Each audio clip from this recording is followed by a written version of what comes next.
Welcome everyone. My name is Nerlyn Pearson. I am the Outreach Committee Chair for the DTC.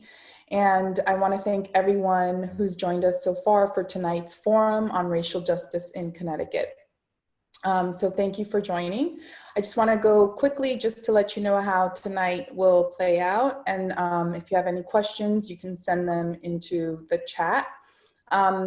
We will have Corey Paris, who is the president of Connecticut Young Dems, moderating, and then we have as our panelists our wonderful candidates that are running for state races. Logistically, the way it'll work is we will first have some discussions on the issues, and then we will turn to questions from the audience. If you have any questions during any time throughout the event, please put them into the chat, and I will look through them, and then I'll make sure that they get answered at the end of the event when we get to questions and answers. And with that, I want to thank Corey Paris for joining us tonight. He will be tonight's moderator. Corey is currently the Director of Development for the Children's Learning Center of Fairfield County, and he presides over the Stanford Mayor's Multicultural Council as Vice Chair. He is the president of Connecticut Young Democrats and is paving the way for young people to run for elected office, get involved, and get out the vote. Corey has also served on the board of directors for a number of influential organizations, including Western Connecticut State University's Alumni Association, the Kansas City, Kansas NAACP, and Urban Leagues. Corey is also heavily involved in the Democratic Party, both locally and at state levels throughout the country, and has previously served as facilitator and trainer for progressive issues with People for the American Way in Washington, D.C. We are delighted to have Corey join us tonight and moderate this event. And with that, I turn it over to Corey. Thank you, Corey. Thank you, Nerlyn. I appreciate it. I think we're running out of Democrats to serve as moderators in the state if we had to settle on me. But this is a real honor to be here with all of you tonight, those of you watching at home. I am deeply passionate about the Democratic Party. I'm deeply passionate about the United States of America and the future and sustainability of our country. And what I'm equally as passionate about is racial equity and justice in this country. And I think that that is something that many people watching tonight, and certainly those who are panelists in this space tonight, also feel. And so I'm really excited to have this conversation. And hopefully we'll get really raw and honest answers to get people thinking outside of the box on these issues. So without further ado, I'd like to introduce our panelists for the evening. I'd like to start with Senator Alex Kasser, who is one of my favorite people. She has so much energy and fire, and so I really am excited for her to be here tonight. She has been on the front lines fighting for her constituents since becoming state senator in the 36th district. She actually introduced groundbreaking legislation which would change the legal definition of domestic violence to include all forms of abuse, including coercive control and psychological abuse. As the chair of the Banking Committee and vice chair of the Judiciary and Transportation Committees, she has consistently exhibited leadership and courage on policy issues when her colleagues have remained silent. She has introduced and sponsored legislation on improving our infrastructure and increasing economic opportunities for her constituents. And she has fought for investing in students, in schools and lowering student debt. And she has tirelessly advocated for voting rights, as we well know, we'll be able to talk about tonight, the environment, healthcare, police accountability, and public safety. Ladies and gentlemen, please welcome Senator Alex Kasser. Alex, good to see you. Thank you for that incredible introduction. And Corey, you're one of my favorite people too. I'm so glad that you found the time to join us and to moderate this discussion. And your perspective and your expertise and brilliance is going to help us shed light on the issues, and not just talk about the issues, but talk about the solutions and what we really need to do to move our state and our country forward. So thank you for having me, and I'm excited to have this conversation with everyone. Thank you. Our next panelist is Representative Steve Meskers, who represents the 150th House District. He has proven his effectiveness in both constituent service and legislative leadership in these unprecedented times. As Vice Chair of the Finance, Revenue, and Bonding Committee, he has been a champion for restoring Connecticut's economic vitality and fighting for small business owners and the hardworking residents of Greenwich. He has also been a powerful voice in his continued support for gun control and the environment and for early childhood education, as I very well know him to be a supporter of the Children's Learning Centers of Fairfield County, which is where I work, and is a really important subject and matter for me. So Steve, really good to see you tonight. Did we get you there? Sorry about that. I was trying to hit the microphone on the photo versus the bottom of the screen. I want to thank you for welcoming me. I'm very excited to have you here and have the conversation tonight. I think we're living in perilous times. We see a lot of challenges to what the baseline was 10 years ago and resistance to moving the baseline to a more progressive point, to a more constructive point for our society. So I'm excited to be part of the team. Alex certainly has been probably even a stronger champion than I on some issues, because as with a finance background, I think where I come at a lot of the issues is looking at it from the economic equity and improving opportunity space. But I'm certainly thrilled to be here. And, you know, it's both a learning experience for us and an outreach to the community, because I think the community needs to know where we stand, what we stand for. And I hope that is what we get done tonight. So thank you. Thank you. And while both Steve and Alex are already serving in the legislature as elected officials, we have two other panelists with us this evening who I know that I'm also going to work very hard to get elected come November 3rd to join these other two there in Hartford. And the first of the two is Kathleen Stowe. Kathleen is a candidate for House District 149 and has shown her ability to work in a bipartisan manner in her current role as Vice Chair of the Board of Education. Her vast community experience ranges from coaching sports teams to being involved with her 3 children's schools, as well as serving on the board of Northeast Greenwich Association. Additionally, she has 2 decades of financial experience in investment banking and private equity banking, with significant experience in growing companies. Kathleen's collaborative style, community leadership, and financial experience gives her the ideal background to serve our community in Connecticut effectively. Kathleen, welcome. Thank you so much, Corey. Nice meeting you. I appreciate any and all help to get me elected. So please join the campaign. I'm excited. I know we're going to be doing a few of these forums. This is a great start. This is a very important part of what I believe in. You'll probably hear a lot from me tonight, as you highlighted, Corey, from the educational perspective. And I think that is often a place that we need to start many conversations, but I think particularly on this topic, I think it's relevant. So thank you. Thank you for being here. And last, but certainly not least, one of my very new friends and someone who I definitely adore, Mr. Hector Arzeno, who is a candidate for House District 151. He has spent 40 years as a leader in international business, holding a number of CEO and board memberships. He offers a disciplined work ethic, a consensus building attitude, and a passion for conservation initiatives. Hector has worked tirelessly to volunteering in our Greenwich school system and athletics programs, and he currently serves the town of Greenwich as a delegate on the Finance Committee and an alternate on the Claims Committee as the elected member of the Representative Town Meeting, also known as the RTM. I think Greenwich has more committees than we do in CTYD, which is saying a lot. But Hector, really happy to have you here this evening. Thank you very much, Corey. It's a pleasure, and I mean, we are very happy to have you as a moderator today. I have the opportunity to meet you. And well, I am running with my heart, and service for me is better defined as inaction and involvement. And I will try to do the same in Hartford and carry Hartford if elected, as I have been doing for my constituency in Greenwich. So here I am. Thank you. Very happy to have you here. You know, as we start off the conversation, I am going to be really blunt. And so a lot of my friends, I posted this event on Facebook and on Instagram, and a lot of them have said, one of two things. First of all, there are Democrats in Greenwich.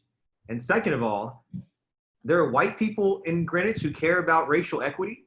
And they are in Connecticut, believe it or not. And I think, right, what has been such a major shock to so many people of color across the state is the outpour of real madness that has come from folks all over the state. I mean, Southbury, Woodbury, Brookfield, New Fairfield, places that you would not think people would care about issues pertaining to racial equity and justice. And the fact that it's in Greenwich, which oftentimes tends to be a little insular. It's very protective of the Greenwich life, and folks really are keen on sticking together in that area, and they know everyone. They go to the same places, the same restaurants. So this is heartwarming, and so I think it's really going to be important for us to hear really what is the case and what is the stance on racial equity in your area.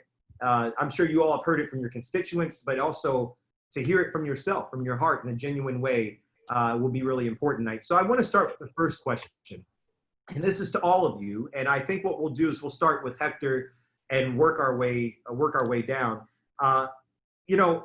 Race and other forms have been used as tools of oppression in politics. And I guess the first question would be, what can be done to diffuse the ability of opponents to use race or other forms of oppression as a political tool? This is a really important, timely question, as Kamala Harris has just joined the national ticket with Joe Biden. Obviously, President Trump immediately went after her moments after she was named, calling her nasty, having some of this coded language, this dog whistle language. So how is it that we can diffuse, and this is to everyone, starting with Hector, how do we diffuse oppression and race in politics as a scare tactic and tool? Hector? Well, let me say, Corey, that number one, racial justice and equality should never be a partisan issue. It's moral, ethical, and very much what America should stand for. Sadly, as you very well said, the language used from top down has politicized racial justice as us versus them, when it should be, and I saw it in Stanford in some t-shirts, and I like it, it should be not white against black, but everyone against racism. Yeah. This is very sad. I will do everything I can to work across the aisle to promote racial justice and equality for what should be a non-partisan issue. Definitely, and I think you're right on the money with that. Steve, do you have an answer that you'd like to share with us? Yeah. First, the observation on the comment on Greenwich, and segueing into this. So, I was born in the Bronx, one of 5 children, and grew up in Westchester and moved to Greenwich when my kids went to school.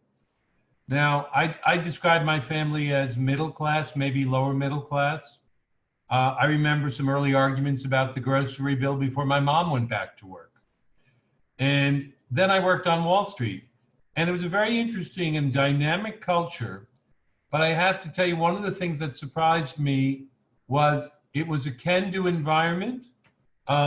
It became more open to minorities and people of color as I aged. I'm 62, so obviously from start to finish.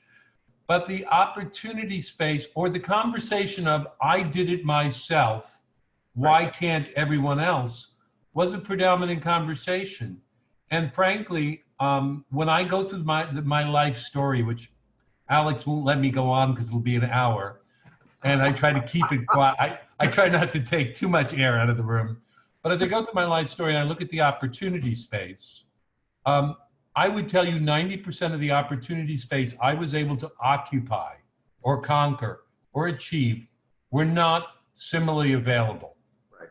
And that is, I think, a crucial issue when we look at the issue of equality and equality of opportunity, is understanding how far away you are from the shoes of a person of color and where the experiential is and what the opportunity space is. And until you can begin to fathom that, you haven't moved the compass or the needle. And I think the outpouring you're seeing is genuinely real from white people of privilege based on the story with George Floyd, et cetera, because it hit them in the face, something that either we had not observed or not acknowledged or not recognized. And it brought home, and it created a human story that caused everyone pain. And I think that shocked a lot of people of color, that actually people really cared. Right. And the question is, how do we move it forward and keep it going? Absolutely, absolutely. And I have a comment, but I'll share that afterwards to your point. Alex, this is obviously something, I think both for Alex and Kathleen, you know, you're in a space where neither Hector, myself, or Steve feel. And it's the same question to you, but also it's more pertinent to you because you're also women. Granted, you know, feeling different than maybe some women of color may feel, but women also have to deal with this oppression as a tool and tactic in politics. So it'd be really interesting to hear how your stories and your space in this movement have related to that of people of color. Well, thank you for elevating sexism too, because that is a. Well, I didn't want to elevate it. No, I appreciate it actually, but and that is a topic that we certainly could talk about at length. But and it's related to racism because it is another form of oppression, as you just mentioned. But I want to first address some of the original comment you made about the perception of Greenwich as like a land where there are no Democrats or people don't care about racism. And that is a perception that I want to dispel, because not only are there Democrats in Greenwich, but we have closed the delta between Republicans and Democrats. It used to be a 3,000 voter spread. It's now down to 1,000, and there are more unaffiliated. So Greenwich is evolving. People evolve, cultures evolve, and this town is evolving, and that's a great thing. So there may be insularity, there may have been more insularity in the past, but we're moving in the right direction. And there are a lot of people who care about racism and really want to see meaningful change. I'll just give you one anecdote. You know, we hadn't been to our legislative offices in Hartford since March 11th when it shut down. And when I got back to my office on July 28th for special session, I found on my desk hundreds of letters from actual constituents with their names and addresses from my district supporting the police accountability bill. And it warmed my heart, because I had received dozens and dozens, maybe even hundreds of emails supporting, but to see actual letters from people was really made me realize that there are so many people out there who understand the depth of this issue and really want to take meaningful action. So how do we address it in politics? How do we address it in any facet of our life? We call it out. And I think it's really important to call it out. Just like I call out sexism, we should call out racism and not be bashful, because as in anything, when you see an injustice or you hear an injustice, if you stay silent, you're condoning it. And that's what we have to do. We have to not only self-examine, we have to actually speak and walk the walk, not just talk the talk, but walk the walk. And that may mean having some difficult conversations with coworkers or family members, but that's what we need to do to all grow and become more aware, evolve, and make meaningful change. Thank you so much. Kathleen. Wow, well, that's hard to follow, all three of them. I'll try to hit all of those points quickly and try not to be like Steve, because I can tend to go on and on as well. It might be because I'm also originally from New York, so don't hold that against me. But so the issue of Greenwich, I want to address right away. And I wasn't going to say this line, but because you're making it so real, Corey, I remember when I moved or chose to move to Greenwich, and one of the things amongst the list of things I said, well, the schools are great and the taxes are good and blah, blah, blah. And it's diverse. I said this to my father, and he started to laugh. And he said, there's a lot of things I'd say about Greenwich, Connecticut, but diversity is not at the top. But so now that I'm on the Greenwich Board of Education, I often remind him that our high school 1/3 of our students are minorities. So Greenwich definitely has changed. And so I think that there are people that, and so I think there are minorities and there are white people that care. So that's exciting, because I do think that's probably a change. Thank you for raising the woman issue. I, like Steve, worked in finance. There were a lot more people certainly that looked like Steve than looked like me. But you know, that's also changing. And I don't think, I don't even want to pretend that my plight is anywhere near as difficult as, you know, sort of the minority community. So, and on that one issue specifically, I was actually trying to explain it to my son the other day, because I think that he's a 12-year-old boy, and I don't really think he got it, honestly. And then there was an article in the Greenwich Time, I don't know if you guys had a chance to read this, about a 10-year-old boy who was playing basketball in Trumbull. Yeah. And it went viral. It went viral, right? And that hit me, and it hit him, and my girls, they're younger, so I don't think they appreciated it as much. But he didn't understand. And I was like, no, he sees the police car and he goes and runs behind the car, runs and hides, and then goes back to playing basketball once he sees it pass. I mean, so I think that this conversation is so important, because I honestly don't believe some people understood how bad it was. Right. So thank you. You know, it's interesting. So this brings up, I think, a lot of different points, and it will tie it into the next question. You know, being a young person of color, right? Nerlin had read my biography, and to be 29 years old, a Black man in the state of Connecticut, where arguably a lot of people of color feel that Connecticut is more institutionally prejudiced than it is outwardly socially prejudiced or racist. And so being able to have accomplished a lot within my life, and I was able to get a great education from the university system here in Connecticut. We're always taught, people of color, Black people, you have to be twice as good just to be half as good as your white counterparts. And I often feel that way. You know, I walk out of the house and immediately I feel like I have to code switch to have the different language and dialect and be able to talk about things in my role professionally. I have to dress a certain way. I know if I'm going, and honest to God, these are my experiences that I'm sharing. You know, I know if I've gone to Westport, if I've gone to Greenwich, and I was on the Avenue in Greenwich, and I was wearing Nike shorts and a Nike hoodie, I got different looks than when I was wearing a Banana Republic polo and chinos. And so that is very real. And I think a lot of this stems from the fact of around education.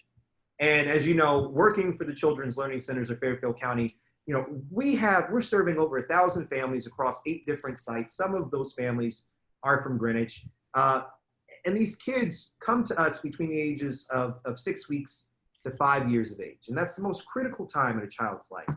And so when we talk about how we're teaching race and how we're teaching young people of color to act and to fit into a white world, you know, in these spaces so that they're comfortable but also successful, you know, how do we handle that? How do we become more progressive in this sense? So the question, and we'll start with Kathleen and work our way back from Kathleen, Alex, Steve, and then Hector. What are the biggest barriers to racial justice in education? And what do we need to do in Connecticut to correct that? Well, this is a great question. Obviously one that's near and dear to my heart. I actually listened to the superintendent. I don't know if any of you were on the call last night. She had something at the Y and on Zoom. And we've been talking a lot, obviously, since I am the vice chair, we've been talking to Tony a little bit about this. And there are so many things. There's been some progress. The state, for example, I want to say it was 1.5 years or 2 years ago, they did sort of say that they increased our graduation requirements. And a big part of that was Black and Latino studies. Now the question is, 1, why wasn't it done earlier? And 2, it should probably be incorporated into history in general. But the fact that, you know, it's a move in the right direction. Okay, so that I'm excited about. One of the other things too that she talked about, which is really helpful to hear, is that there are implicit biases that we don't even realize we have. Right. And so we actually brought someone in that's now working with our administration and our educators to say, what are we doing wrong? Because we maybe don't even realize that we are doing something wrong, and are going through those things. I have it written down here. It's going through curriculum. It's reviewing our textbooks, because when you think about it, who were these textbooks written by? There might be some, some issues in there. Then implicit bias training. And one of the things that we've added more recently is student panels, because I love when we make these decisions and we forget to sort of incorporate what the students think. So we're doing all that because I think that, the famous saying is kids aren't born racist, right? So we need to start by addressing it early in education. Right. That's great. That's great. Alex? Thanks. I would say racial barriers to education begin right away, like day one in life. And there was a study done, actually an excellent study done by Greenwich Department of Human Services in 2017 that studied exactly this, the achievement gap. And in Greenwich specifically, and showed that the achievement gap actually grows from primary school through middle school, and then by high school, it's like we're well below state standards, and for high needs kids, and it's just not acceptable. But it's also entirely preventable. And they made some excellent recommendations, of course, all evidence-based, that really the best time to intervene, would have the highest impact, is 0 to 3. So pre-K and having daycare, but having excellent pre-K and kindergarten programs, but not waiting until a child is 5 years old and starting kindergarten. That's not when we should start helping. We have to start literally from the beginning with all sorts of things, all sorts of support services, outreach, and inclusion. I mean, I think, we forget, well, not that we forget, we actually don't know how hard it is to be a minority in a predominantly white community. And one of the big issues that was addressed, I think, in the forum last night was the lack of teachers of color in this community. And that was, again, was a 2019 study that showed that less than 2% of teachers in Greenwich are people of color. And that's really, really, really low and unacceptable. So how do we, and one of the causes of that, it's not necessarily all because of lack of recruitment. Recruitment efforts are made, but it turns out that when teachers of color come and work in Greenwich, they often leave, and they cite the #1 reason is that they do not feel welcome. It's not a culture that welcomes them. So that is our responsibility as members of this community to create a culture, to actively build a culture that welcomes everybody, regardless of color, gender, sexuality, anything, and that means not, as you described it, Corey. You said when you walk out the door, you immediately change your whatever. You change yourself. Code switching. Assimilate into a white culture, and nobody should have to change themselves. Our culture should be diverse and accepting, and that only makes it more interesting and beautiful. Not that there's a lot to change. I mean, I do enjoy the Carpenters' Christmas album quite a bit, so I jokingly say it's one of my favorites. But I'm sorry. Go on, Steve. I'm not even going to respond about the Carpenters. I actually remember them live, and I'm still horrified that you like them. I think the issue of inclusion, part of it is systemic. And if I think back, all my grandparents are immigrants, Italy, Ireland, and Holland. That first generation was incredibly concerned to assimilate and lose their past. And it's only in the last 20 or 30 years that people have begun to explore those roots. Right. And yet that segue to the next issue is they come from that privileged background for the most part of being Caucasian and exploring their roots. And so going back and figuring out the old country. Right. But it doesn't extend to cultures which are foreign to them. And the diversity of that is important. Yep. And how you get there and how you make, get people sensitized to that is going to be a very difficult issue. And I'll champion and echo the same issues of that issue of early childhood education. If we're not serious about tackling the resources and to keep that achievement gap from growing, then, you know, it's unconscionable. I mean, I think we owe people the opportunity space to achieve, and it's not accurate to say that everyone gets the same start and has the same opportunity. Right. And it's been repeated too many times that it's laughable. Right. And that's when, you know, I think Alex was very right when you talk about calling it out, calling out issues, whether they be for women's rights, whether they be married. When you tell everyone they start at the same place, that basically probably is at birth. Right. And by 6 months, you're already, you've changed the scales of justice, and you have to do something about that. Thank you I so think it's much. imperative. Thanks. Hector, Very good. biggest barriers to racial justice in education? Education. Well, education, as we know, is a large key to racial justice. That is no doubt about it. And definitely we can go over some of the things that we are trying to achieve. And it seems to me, and I attended the same forum last night as my colleagues, and I draw a few conclusions. One is we are on a stage of awareness with many of the actions that our schools are taking, and Greenwich is leading that. In that way, I ask that question too.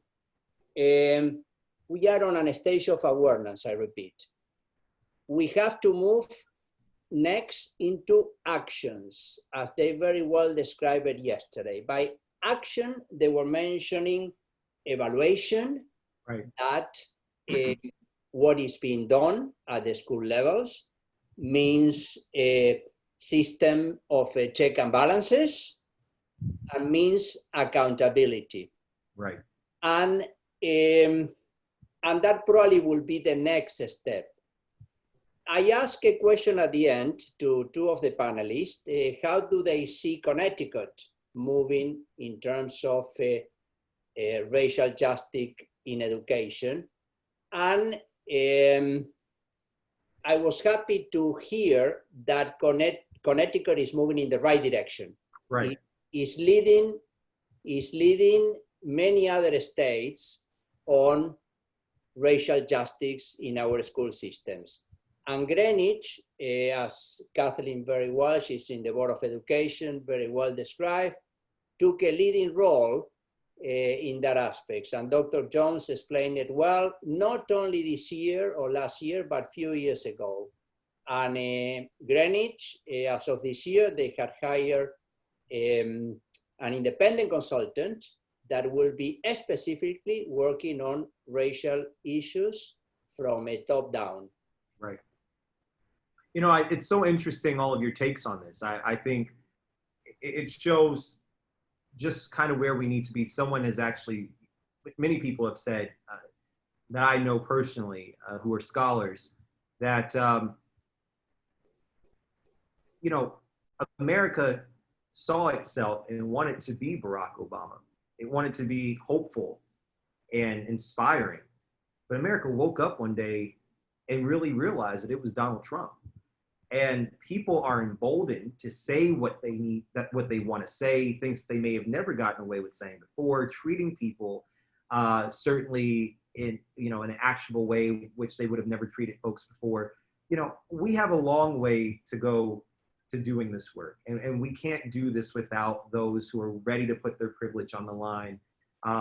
We talk about segregation in the state of Connecticut in the housing industry, you know, how some of these laws and local policies are set up to keep people of color out of predominantly white neighborhoods. We talk about the election process as to why we don't have more people of color running for office in politics. But one thing that is is obvious. And one thing that I hold very true to my heart is that because you are pro-Black does not mean you are anti-white, and because you're pro-Black or pro-Black Lives Matter does not mean you're anti-police.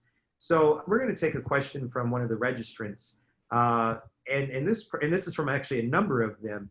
What is your comment on the police violence and arrests against peaceful protesters in Stanford recently? And so, Alex, I think I'd like for you to start us off with that question. And then if we can remember the order, because I don't want to cut in and waste time, we'll go Alex, Hector, Steve, and then Kathleen. Well, I'll just start by saying I am really proud to represent both Greenwich and Stanford and New Canaan, all very different communities, all committed to racial equity. And I am absolutely opposed to the misuse of power in any format, but certainly any type of inappropriate violence towards peaceful protesters. I have spoken to a few of the people who were there and heard their firsthand accounts of what happened. And my conclusion is, I mean, this is not a legal conclusion. Obviously, I'm not a court of law. I'm not going to give a legal opinion. But my takeaway is that this is exactly why we needed the police accountability bill. And because every police officer deserves to have the best training and complete training to know how to maintain self-control, how to not let angry words get under your skin. I mean, it's the listen, well, no, and I think a lot of people in politics know that you have to have a thick skin because there are angry words that are thrown at you and hostility and provocation. And if you let it get to you and if you engage or escalate, then that's just really counterproductive. So police need the skills and the training to maintain self-control for the really just angry words. That is not a reason. Angry words are not enough of a reason to become physical and to in any way, tangle with peaceful protesters. So, I mean, it remains to be seen how this will be resolved legally, but I absolutely, firmly, unequivocally support the right of everybody to express themselves publicly in their views, and as long as they do it with words and not any form of violence. Thank you so much. And just as a reminder to all of our folks at home watching, if you have any questions that you would like to have asked of the panelists, please be sure to put them in the chat box. I can't see the chat box, but I'm sure there's one in front of you, and we'll be able to record those questions to have asked of the panelists. Steve, same question to you.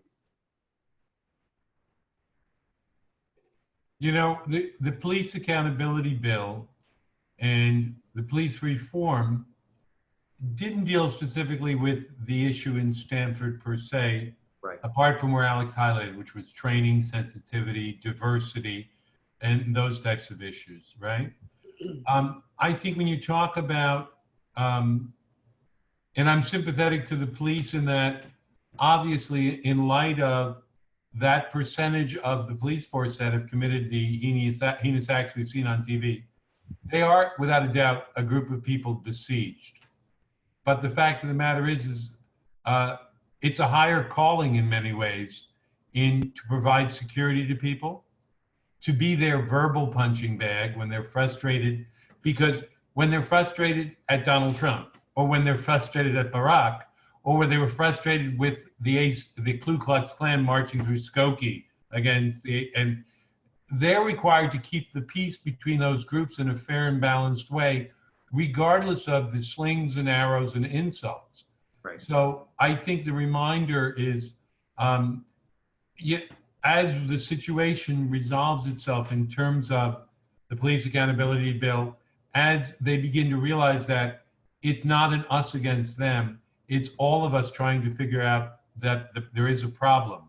When they realize that it's not Black Lives Matter versus Blue Lives Matter. Right, right. But that there is an issue they need to recognize that their role as not only the keepers of the peace, but that they also hold the scales of justice in their hands. Right. And if the issues were as they were described, I wasn't as aware of Stanford.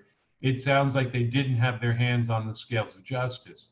And how you react in those cases to verbal assault, that you've got to be above that, or be trained to get above that, or get yourself to a safe emotional place. So, I mean, that's incredibly important. Thank you so much. Hector, and then Kathleen. Thank you, Corey. Let me add, definitely I oppose any use of force in peaceful demonstrations. However, I think that, let me add a few things. I read a bit about what happened in Stanford.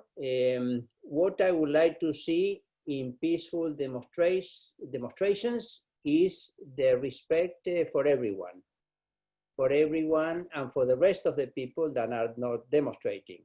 So, I mean, the right of circulation, the right of traffic, we shouldn't, in a peaceful demonstration, be sure that we are respecting everyone's rights. And again, I oppose any use of force in a peaceful demonstration. Thank you. Kathleen?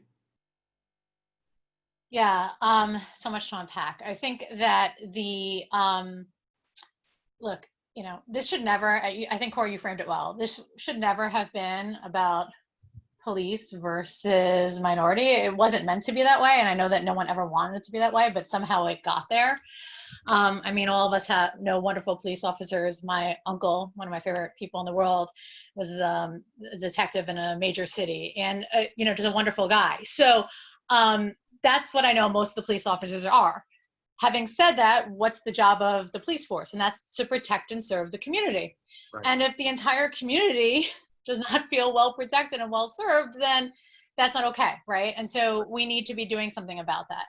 And I think that we're hopefully moving in the right direction with some of the more recent actions. But as it comes to specifically the situation in Stanford, which I hope to also represent, because my little portion, the 149, is part Greenwich and part Stanford, is that I spoke to somebody who was there as well, and I really value her opinion. She's a very balanced person.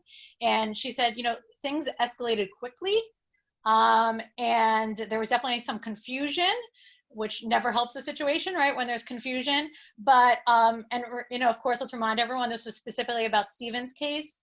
And Right. So while I don't love the fact that, you know, people sort of were using, you know, expletives. Like, I understand that language is sometimes powerful, and not great, but there was nothing physical from the protesters' perspective, and you can understand where their anger was coming from. And so I just feel like, I guess I just wish that we could find in these situations a better way to diffuse things.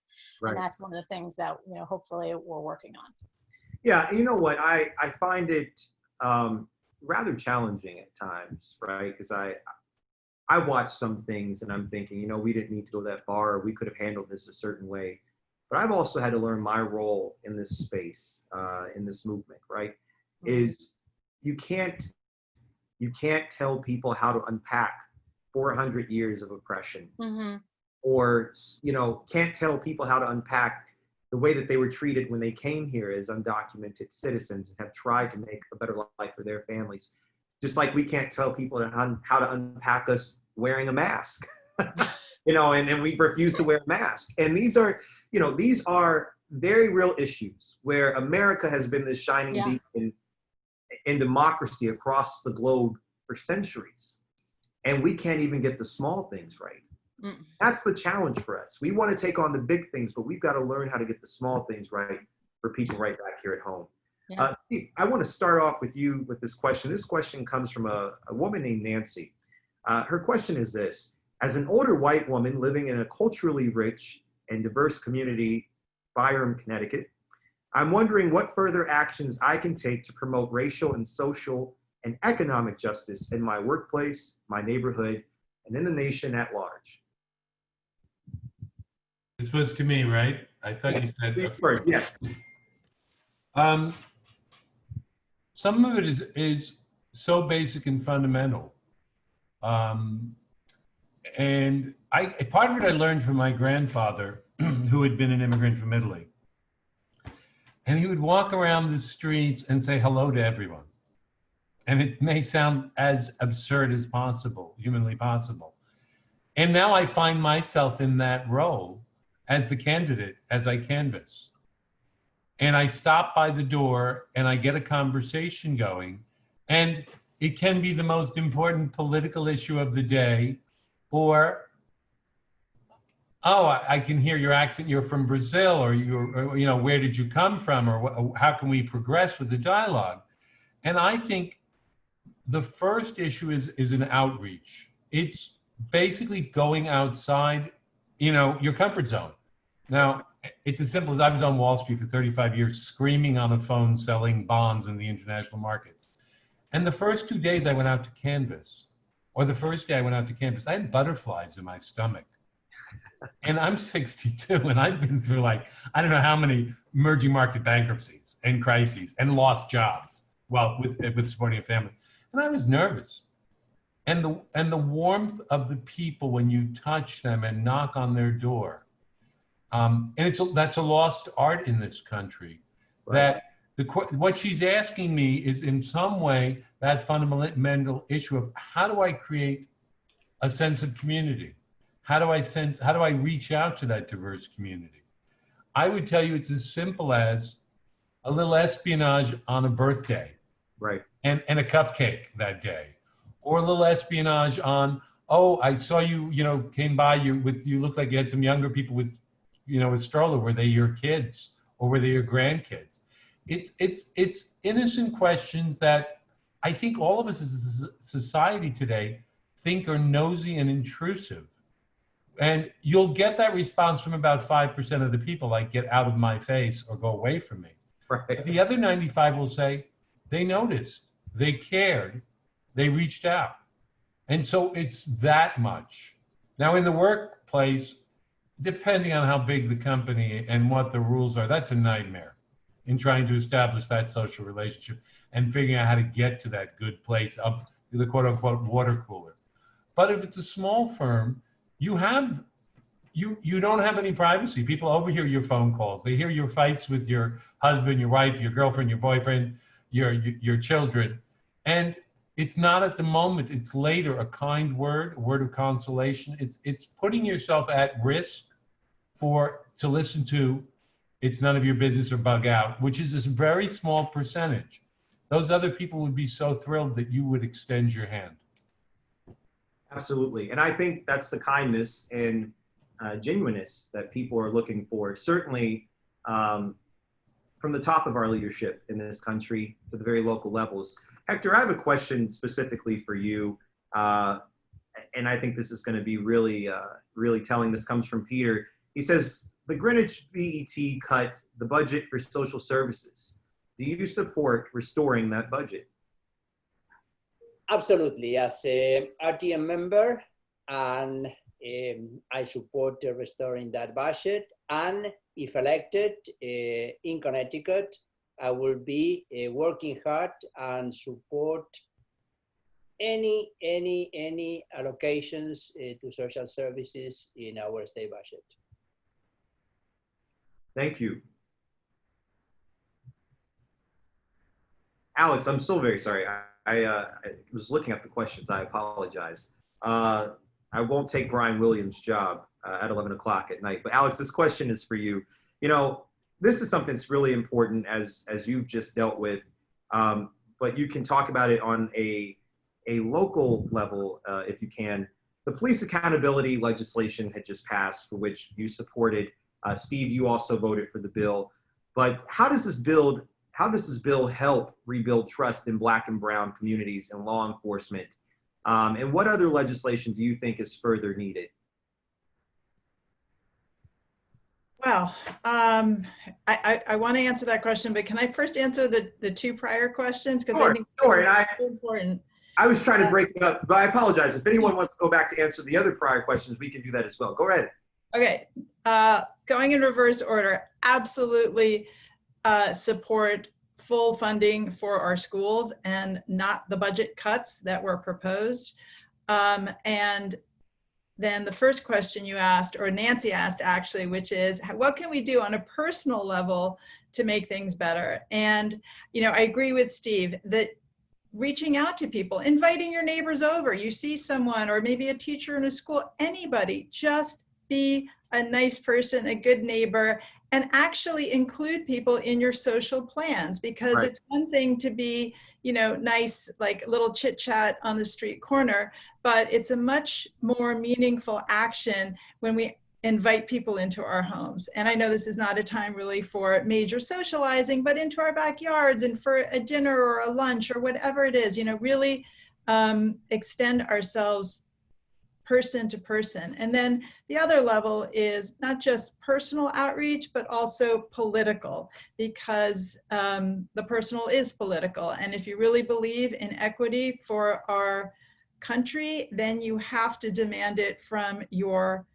elected officials. And everybody can talk a good game. Everybody says they're not racist, and that's nice. Words are nice, but they mean nothing without the actions that back them up. So the real question is not, you know, do you support racism? Nobody's going to say they support racism, at least around here, hopefully. But what will you do to end systemic racism? So that segues into your current question. What else do we need to do? The Police Accountability Bill, I think, was a very, very important, actually it was a piece of civil rights legislation, and probably the most important piece of civil rights legislation that we've passed in a very long time, maybe even decades. So, and as I said on the Senate floor, it is not anti-police. It is pro-police, and it's pro-human rights. And it establishes a baseline, really standardized professional best practices. So again, so every police officer in the state has the advantage of having the appropriate training so that they can handle situations without losing self-control, or without, you know, compromising their judgment or doing something that they should not have done. And you know, there was a lot of emotion and outcry about this bill, and all sorts of misinformation which was put out about it, which you know, I wrote a whole sort of myth and fact analysis, and I know others have done the same, because a lot of the things that are being said about it are not true. It does not eliminate qualified immunity. It does not prohibit the use of force. It just creates actual standards that have to be maintained. And it's only in the most egregious cases, like a George Floyd, that a police officer could be held liable. What else do we need to do? Well, we need to address racism in all other aspects of life, from education, housing, healthcare, economic opportunity, higher education, and there are a lot of other initiatives that are being discussed, that have been discussed for years, but hopefully we have some momentum now. Thank you so much. And Steve, I want to be mindful of time for everyone, but Steve, did you want to jump in on that, since you also voted for the bill?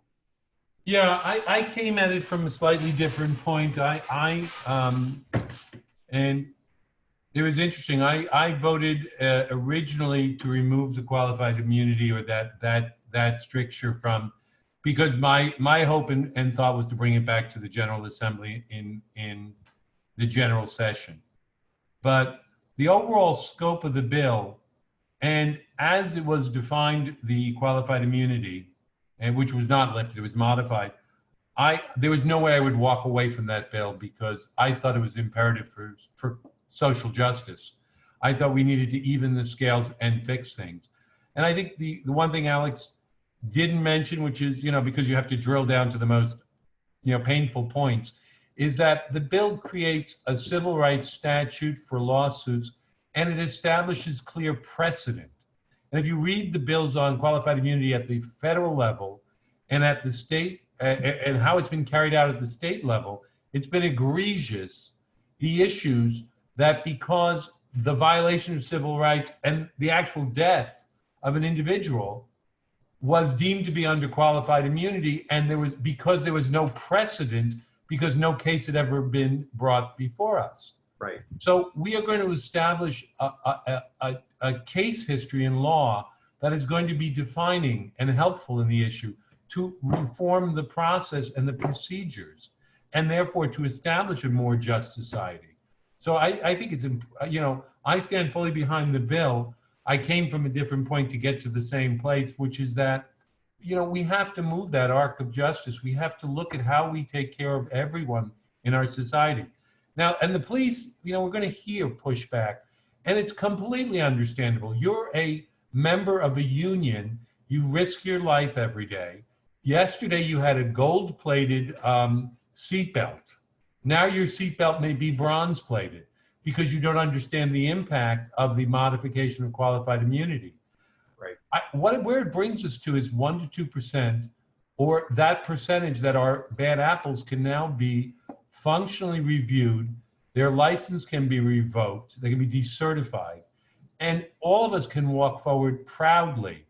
I mean, you know, this Derek Chauvin, I think he was, you know, he was certified and training other officers before he decided to put his knee and kill someone. I mean, we have to understand the gravity of the issue. And I have to tell, I don't know if Alex heard the same stories I did, or she might have if she was listening. I was sitting in the House chamber, and even as I was wrestling with my vote and struggled through the first issue, the stories from legislators on family members who had experienced horrific situations. Now, these are our elected officials from various parts of the state, and not in Greenwich per se. And what they saw was heartbreaking, and what happened to their family members where they had no recourse was unacceptable. And I think we forget that when we live in Greenwich, because the same part you criticize us as being that isolated venue, given where we are, those inner city issues of violence and that antagonism between the police force as a force of occupation, we don't have that, right? So it's a different, we have to recognize that and bring justice to the state. And that's why that's it. And I think often enough, what a lot of people of color, certainly what has been told to me, was just get out of the situation alive. Do whatever you have to do to get home and be in one piece. And so that's a very real thing. And I think, you know, similarly, someone who was a police officer said, well, I tell my husband every night, come home in one piece. Well, yeah, it's the same thing for a lot of Black and brown families as well, for their sons and daughters. Yeah. So that's something that if we listen and found ways to work together, and this bill, I think, can help us do that. I think we'd be a lot better off. So here's what I want to do. Kathleen, I have a question for you, but I want to ask you all a quick roundabout question after Kathleen finishes her question. And it's a power question. Name one person who was committed or is committed to racial and social justice that you would want on the campaign trail with you. They can be dead or alive. Kathleen, here's your question. This comes from Lorelei. How can we address the exclusivity and elitism built into our private versus public school system in Greenwich? Okay. I'm also going to try to do a backtrack and do a few questions. And then I'm sorry if I forget. When we get back to you, you can do the same thing as well. Go ahead. Okay. So, a few things. Budget for, I'll be fast. Budget for social services, yes. I mean, what the BET did to our school budget was very personal and a lot of hardship, and social services absolutely should have been restored. And frankly, especially during a pandemic, it was not the time to be cutting social services. So that's one. To the question that went to Steve about Nancy, the only thing I wanted to say is the fact that you're asking the question is beautiful. We should be always trying to make a difference. We should start local, but it goes to the national level, so vote, right? That's how we make a difference. So everyone just come vote from national on down. That's that question. The police accountability, it's a start. It's definitely moving in the right direction. One of the things that I wanted to just say about it is that it goes back to mindset. Legislation is very important, but we also have to change the mindset. And how do we do that? And that kind of comes back together. And that to me is interactions in the community. And one of the things that I know that I just think is, I would love to see more of is at Western Middle School, where we have a large minority population. We have lunch every month with police officers. And to me, that's just, let's get to know one another in a positive setting and see where that takes us. We also have to say our SROs, I mean, our most recent SRO actually was the high school class. Carlos voted him to be our graduation speaker. And that says a lot. I mean, he had a really great relationship with these kids. So there's so many things that I think we have to do stuff through legislation, but it does come back to local and sort of the interactions that we're having within the community. Next question. All right. One person that I could take on the campaign trail with me. She is dead, but she has my surname, Harriet Beecher Stowe. I mean, when I think about it, she did marry into the family like I did. And I joke with my husband, obviously, both those men married up. And in that case, would she be happy with where we are today? She started something, right? But I would think not, right? I think she'd say there's been some progress, but boy, I would have expected a lot more, and was 170 some odd years. So more to do, but I'd like to have her on the campaign trail with me, because obviously she was a woman ahead of her time. The question to me was private school versus, one more time, Corey? Sure. It was, oh boy, I lost the question. Here we go. How can we address the exclusivity and elitism, the elitism built into our private versus public school system in Greenwich? You had to ask me that question, huh? Because, of my school. Yeah. I have to say, I have a lot of friends at Brunswick. I mean, obviously my 3 children are in the public schools. I went to public schools. My husband went to public schools. All my aunts are teachers. My father started as a teacher. It's at my core. That's why I'm on the Board of Education. I love public education. So that's what was going to be right for my family. Having said that, there are some people that have to choose private schools for different reasons that love it. My brother-in-law went to private school. So there are reasons that private schools work well for some students, and why public schools work well for some students. And so if you have the luxury of making that decision, I think that you should be given that option.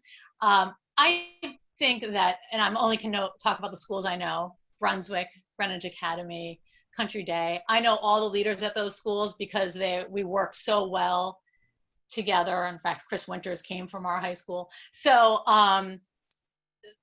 they're so progressive. They're trying to do something every day to make sure. Brunswick actually runs a program for those children that are underserved in our public schools over the summer to sort of help with the achievement gap. There's such a great partnership among them. I mean, what Tom Phillips did the other day, I don't know if you guys followed, he decided that he should no longer be called headmaster, right? Yeah. So there are a lot of wonderful things. And that's all I can say. I'm just so excited to be working, that I'm in a community where people have this choice and that we sort of rely on one another. We really do. Thank you. I appreciate that. And Hector, go right back to you, because I skipped over you with a few answers. So I want to be fair and equitable in this space. Go right ahead. Going to the last one, and I will touch some of the others too. I know both sides of the equations. All my children went through an independent school through 9th grade, and they completed the education at the Greenwich High School, 10, 11, and 12. And I am a huge supporter of both. And I fully agree with Kathleen. There is a huge collaboration between independent and the public school system in Greenwich.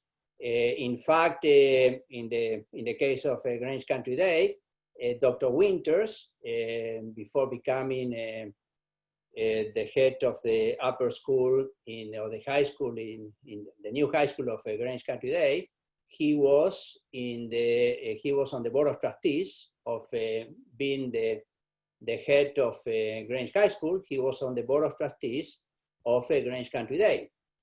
And so I will say my position. When my children were in private school, I would have never, ever voted against a budget cut, against an education cut, or get involved in public school issues as it happened recently in Greenwich. And I think that my opinion today is that the education has to come from the families. Right. From the families. I have older children, and I have a young daughter, and I will say that in the past, I will feel a lot of support by the whole community with children in the private or public school system of the public school system in Greenwich, and how everyone felt so proud of that. And we should look back to that and see how we can use it. We can use it now. A few of other questions that were touched: the police accountability bill.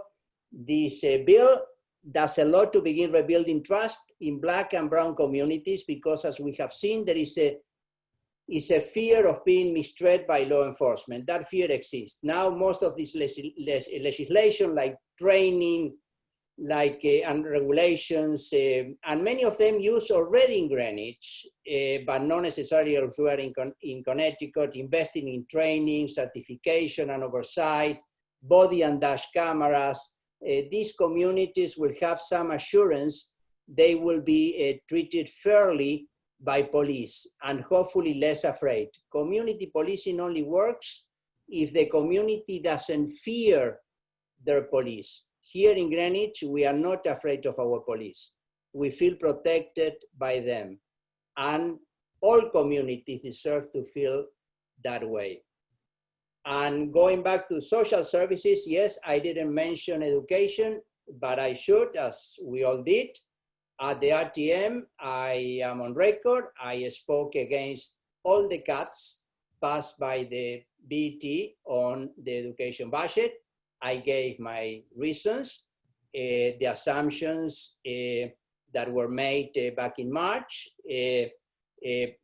Probably they were too, didn't occur in Greenwich. So I think that we had, and the BT had, after the June meeting of the RTM, had the opportunity to listen to us, to listen to the people, and review and consider some of the issues. They didn't, unfortunately.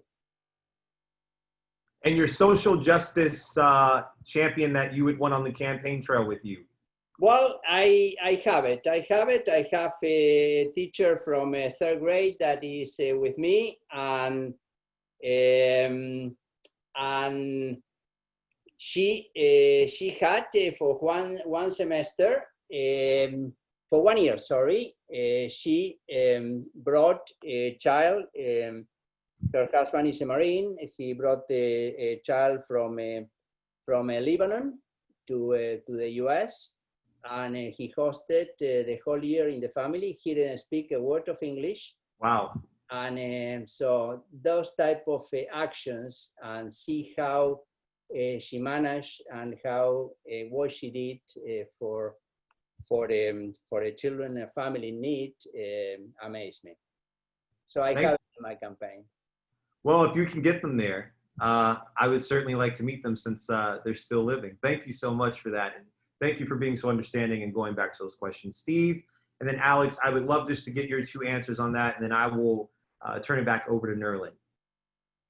I'll just say that social justice champions, there are so many, but as you can see right behind and above me, the one and only Ruth Bader Ginsburg. If I carry her in my heart, I would not subject her to actually walking out on the campaign trail with me. Far too exhausting. We need her to keep all her energy and stay on that court for as long as possible. So I would pick as my social justice champion to actually come on the campaign trail with me our amazing Madam Vice President Kamala Harris. She is just like the most exciting feature, I think, of this campaign. I have been a fan of hers since day one. I attended her first event in New York back in January 2019, I think it was.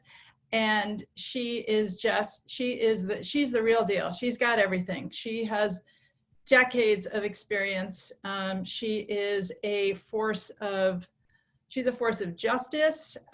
She is a fierce defender of democracy, of people's rights, and she combines all of that tough fighting spirit with actual compassion, genuine compassion. So she's my hero. Thank you so much. Thank you. Steve. It's probably the toughest question of the entire night. I was trying to figure out what to say and not sound trite. I had it first, so that was really tough. Well, you have my sympathy. So I was saying, do I say John Lewis? Do I say this one? Do I say that one? I wrestled around the block from Frederick Douglass, et cetera, on through. And you know what I came with? I thought that probably the best person for me in my life, in my situation, would probably be Shirley Chisholm. Wow.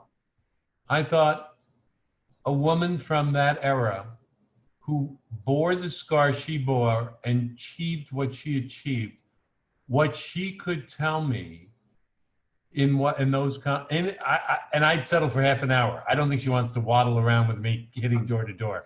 But that knowledge base and the grace and style, and one of the things we need so dearly in this country, I thought that was grace under fire, and dignity and compassion. So I'd say Shirley Chisholm. And I think this is important, to tie around this question before I give it back to Nerlin. Why I asked this question is simple, is because we stand on the shoulders of some amazing men and women of all races and political backgrounds and identities to help us do the work that we're doing today. And I think because of each of you showing the amount of grit and courage that you're showing right now, hopefully one day it will be that someone is asked that same question and you all are named to come out and campaign with them. I'm praying that you all will be alive at the time to actually campaign with them. But I say this to say we live in a phenomenal country that's going through some really challenging times, and we live in a formidable and amazing state. And I think if we just come together to really understand everyone's walk of life, but commit ourselves to eradicating injustices everywhere, we will truly be a more perfect union. So please lean on Connecticut Young Democrats as you go along in your re-election and your campaign so we can help you. Thank you for the good work you're doing. Nerlin, I pass it back over to you. I want to thank you, Corey, for such an engaging and dynamic conversation. And honestly, a lot of the conversation was, what can we do? And I actually think conversations like these, where we come together, we talk, we address issues, is the start, hopefully leading to then action. And I think that is why we're having these conversations, with the hope that, people like Alex and Hector, Steve, Kathleen get elected, so we can actually see action coming down from the state all the way to Greenwich. So thank you for joining us. I know you have to leave. And with that, I'm just going to turn to the last question that came in today. Once we have that last question, we'll close. So the question came in from John, and if Hector, then Steve, Alex, and then Kathleen, if you can answer. But I thought it was a great one to close with, which is Kamala, in her coming out yesterday, used the expression "a coalition of conscience" to describe where she feels we can get during this campaign. Do you all agree? And if not, why? I absolutely agree. Absolutely, yeah. 100%. Okay. Steve, Kathleen? Absolutely. Yeah. Yes, I was going to say, I was lucky enough to meet, to go to an event with Kamala early on too. And she's an amazing woman. I'm just so excited to see her on the ticket. So. As a country, the circle needs to be wider and more profound. And this brings us to that point. Absolutely. Looking forward to November. Yes. Well, thank you all for joining. Thank you for being a part of this. I want to thank all of the attendees for joining, for being with us today. And then I also wanted to remind you all that we're actually going to have 2 more forums, again, to allow the candidates to speak on these issues and to hear from you. The next one is September 5th at 7:30 at night, and it's going to be on fiscal health of Connecticut and voting rights, which it's going to be very timely, especially given the new legislation that passed during the special session regarding the ability to vote by absentee due to COVID. And then the last forum will be October 6th on healthcare and COVID. And that also will be on at 7:30, and you can register through the DTC, Greenwich DTC website. And I also just wanna, again, if you have any questions that were not answered or that you think of after the fact and you wanna hear from the candidates, feel free to email me at gdtc.outreach@gmail.com. I'll make sure the candidates get the questions and that you'll get answers.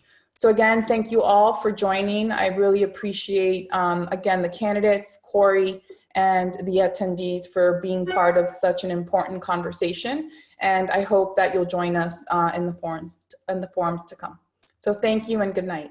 Thank you so much. Thank you very You're much. welcome. Good night, everyone. Good night. Nice seeing you guys. Bye. Nice to see you, Kathleen, too. Steve, Alex. Bye, guys.